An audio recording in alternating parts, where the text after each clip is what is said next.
ابن صادق کی حالت اس گیدڑ کیسی تھی جسے چاروں طرف سے شکاریوں نے گھیر رکھا ہو۔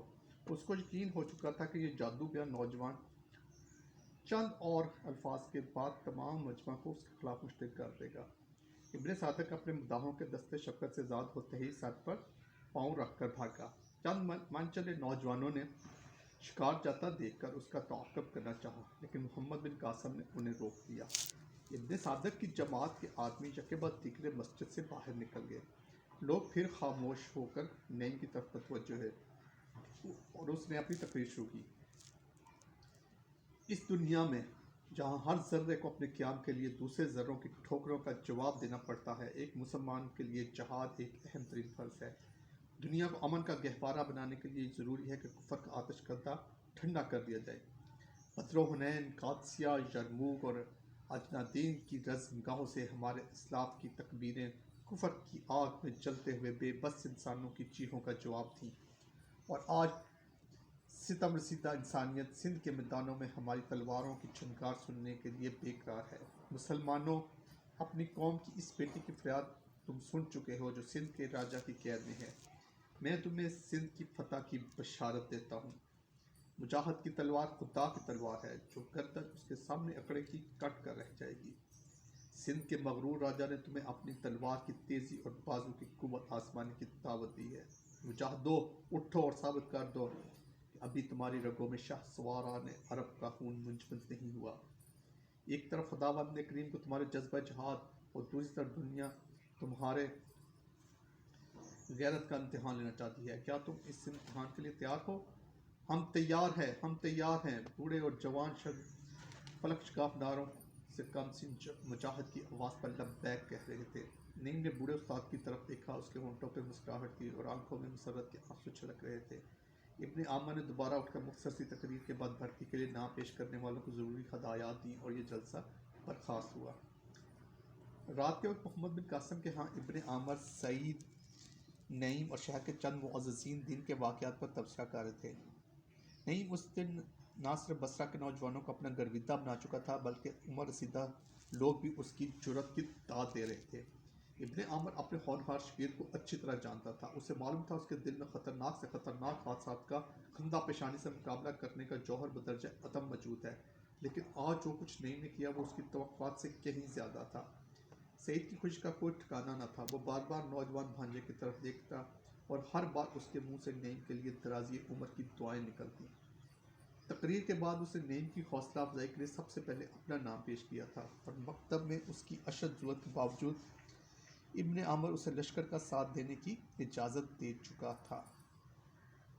بذات خود ابن عامر کے نحیف بازوؤں میں تلوار اٹھانے کی طاقت نہ تھی، تاہم اس نے اپنے ہونہار شاگرد محمد بن قاسم اور نعیم کا ساتھ دینے کا ارادہ ظاہر کیا، لیکن بصرہ کے لوگوں نے اس بات کی مخالفت کی اور ایک زبان ہو کر کہا، مدرسہ میں آپ کی خدمات کی زیادہ ضرورت ہے۔ اہل بصرہ سعید کو بھی روکنا چاہتے تھے، لیکن محمد بن قاسم نے ہر اول دستہ کی قیادت کے لیے ایک تجربہ کار جرنیل کی ضرورت محسوس کرتے ہوئے اسے اپنے ساتھ شامل کر لیا۔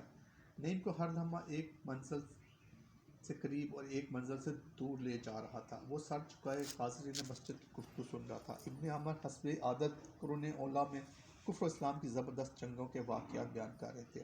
کسی نے باہر سے دستک دی۔ محمد بن قاسم کے غلام نے دروازہ کھولا۔ ایک عمر رسیدہ عرب جس کی بھویں تک سفید ہو چکی تھیں، ایک ہاتھ میں گٹھری اٹھائے اور دوسری میں عصا تھامے اندر داخل ہوا۔ اس کے چہرے پر پرانے زخموں کے نشانات ظاہر کر رہے تھے کہ وہ کسی زمانے میں تلواروں اور نیزوں سے کھیل چکا ہے۔ ابن عامر اسے پہچان کر اٹھا اور ایک قدم آگے بڑھ کر اس سے مصافحہ کیا۔ بوڑھے نے نحیف کمزور آواز میں کہا، میں مکتب میں آپ کو تلاش کرتا رہا، لیکن وہاں آپ سے پتہ چلا کہ آپ یہاں آئے ہوئے ہیں۔ آپ نے بہت تکلیف اٹھائی، بیٹھیے۔ بوڑھا ابن عامر کے قریب بیٹھ گیا۔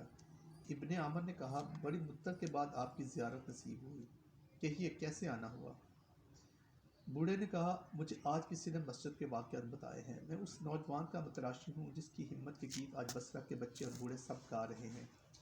مجھے پتہ چلا ہے کہ وہ عبد الرحمن کا بیٹا ہے۔ عبد الرحمن کا باپ میرا دوست تھا۔ اگر آپ کو وہ لڑکا ملے تو میری طرف سے اسے یہ چند چیزیں پیش کر دیں۔ بوڑھے نے یہ کہہ کے گٹھری کھولی۔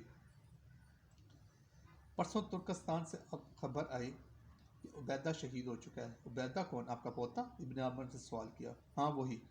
گھر پر اس کی تلوار اور یہ زرہ فالتو پڑی تھی. اب میرے گھرانے میں ان چیزوں کا حق ادا کرنے والا کوئی نہیں، اس لیے میں چاہتا ہوں کہ یہ کسی مجاہد کی نظر کر دی جائے. ابن عامر نے نعیم کی طرف دیکھا. وہ اس کا مطلب سمجھ کر اٹھا اور بوڑھے کے قریب آ کر بیٹھتے ہوئے کہا، میں آپ کی قدر شناسی کا ممنون ہوں. اگر مجھ سے ہو سکا تو میں آپ کے تحفے کا بہترین استعمال کروں گا. آپ میرے لیے دعا کریں.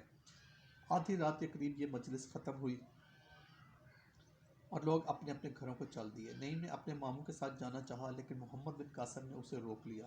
محمد بن قاسم کے اصرار پر سعید نے نعیم کو وہیں ٹھہرنے کی اجازت دے دی. ابن عمر اور ابن سعید کو رخصت کرنے کے بعد نعیم اور محمد بن قاسم گھر سے باہر نکلے اور کچھ دور ان کے ساتھ گئے.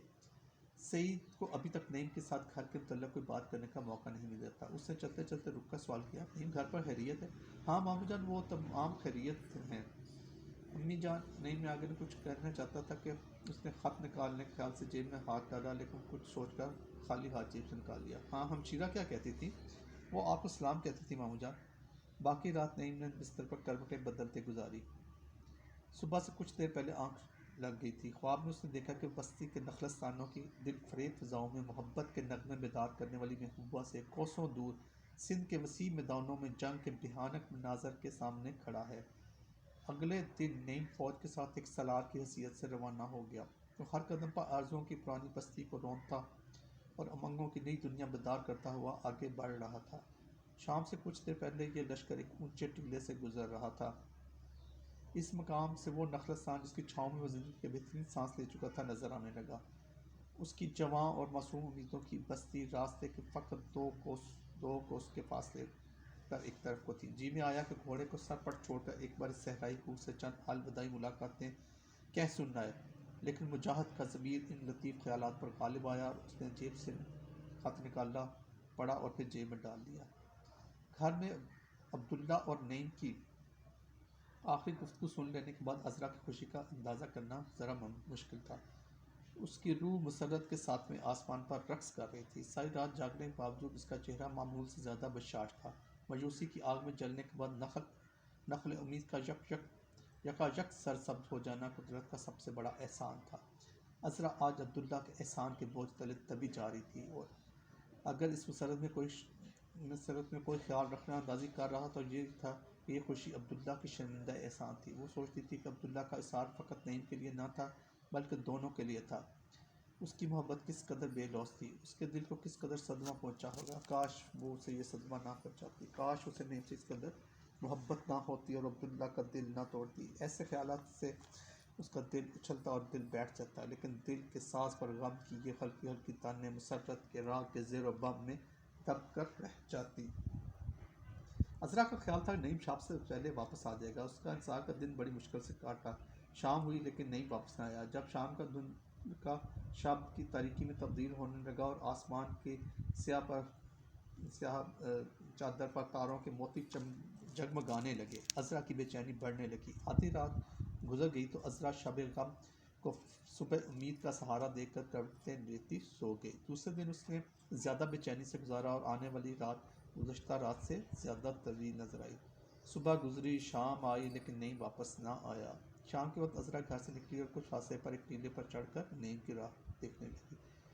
بصرہ کے راستے پر ہر بار تھوڑی بہت گرد اڑنے پر نعیم کی آمد کا شک ہوتا، لیکن ہر بار یہ وہم غلط ثابت ہونے پر وہ دھڑکتے دل پر ہاتھ رکھ کر رہ جاتی.